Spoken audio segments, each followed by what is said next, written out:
கடவுள் கடவுள் நம்பிக்கைன்றது முட்டாள்தனமா இல்லை அறிவாளித்தனமான்னு கேட்டால் என்ன சொல்கிறது? இந்த வீடியோ ஃபுல்லாக பார்த்துட்டு நீங்களே சொல்லுங்கள். அதுக்கு முன்னாடி ஒரு சப்ஸ்கிரைப், ஒரு லைக் இல்லை வேணாம் கடைசியாக பண்ணுங்கள். இங்கே படிக்காத மக்களும் கடவுள் இருக்காருன்னு நம்புகிறாங்க. ஃபிசிக்ஸில் பிஹெச்டியை முடித்தவங்களும் கடவுள் இருக்காருன்னு நம்புகிறாங்க. அதாவது உலக அளவில் 85% மக்களும், இந்தியாவில் மட்டும் 95% மக்களும் கடவுள் இருக்காருன்னு நம்புகிறாங்க.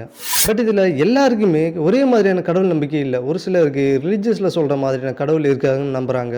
ஒரு சிலர் அந்த மாதிரி கடவுள்லாம் இல்லை, அதெல்லாம் சும்மா இந்த யூனிவர்ஸ் தான் கடவுள் அப்படின்னு சில பேர் நம்புகிறாங்க. ஆனால் இங்கே எல்லாருமே ஒரு ஸ்பிரிச்சுவாலிட்டிக்குள்ளே தான் வராங்க.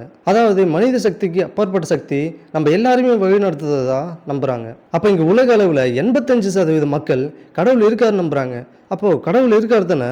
ஆனால் இங்கே மீதி 15% மக்கள் கடவுள் இல்லைன்னு சொல்கிறாங்க. அப்போ அதுக்கு என்ன காரணமாக இருக்கும்? ஃபஸ்ட்டு தனிப்பட்ட அனுபவம்.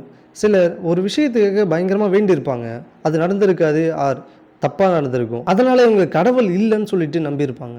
ரெண்டாவது தத்துவ சிந்தனை. இவங்க பிறந்ததுலேருந்து பார்க்குறாங்க மனுஷங்க தான் இந்த கோவில், சர்ச், மசூதி இது எல்லாமே கட்டுறாங்க. அது மட்டும் இல்லாமல் இவங்க சாப்பிட்ற சின்ன சாக்லேட்டில் இருந்து விண்வெளியில் 28,000 கிலோமீட்டர் ஸ்பீடில் போய்கிட்டு இருக்கு இன்டர்நேஷனல் ஸ்பேஸ் ஸ்டேஷன் வரைக்கும் மனுஷங்க தான் உருவாக்குறாங்க. அப்போ இங்கே கடவுளுடைய வேலையே இங்கே எதுவுமே இல்லையே, அப்போ கடவுளுக்கே இங்கே வேலை இல்லையே அப்படின்னு நினைக்கிறாங்க. மூணாவது, சில நாட்டில் கவர்மெண்ட்டு மக்களை ஏத்திஸ்டாக இருக்க சொல்கிறாங்க, லைக் ஸ்வீடன், ஜப்பான், இன்னும் சில கண்ட்ரிகளில். நாலாவது சயின்ஸ்.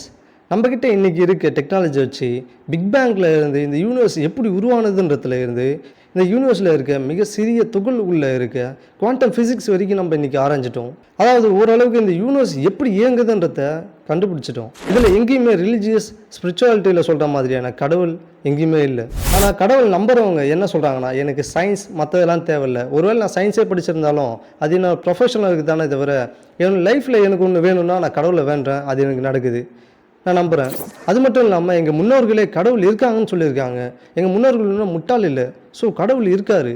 இதெல்லாம் விட மக்கள்கிட்ட கடவுள் நம்பிக்கைன்னு ஒன்று இருக்கிறதுனால தான் மனிதாபிமானம், ஈவு இறக்கம் போன்ற நல்ல குணங்கள்லாம் இருக்குதுன்னு சொல்கிறாங்க. ஆனால் உலகத்தில் நடக்கிறதெல்லாம் பார்த்தா அப்படியா இருக்குது? சரி, கடவுளை பற்றி நீங்கள் என்ன நினைக்கிறீங்கன்னு கமெண்ட்டில் சொல்லுங்கள். எது எப்படியோ முருகா, எனக்கு மட்டும் இந்த வீடியோ 1 மில்லியன் லைக் போயிட்டு 1 லட்சம் சப்ஸ்கிரைப் வந்துட்டாங்கன்னா நான் மொட்டையை போட்டு தான் அடுத்த வீடியோ போடுவேன்.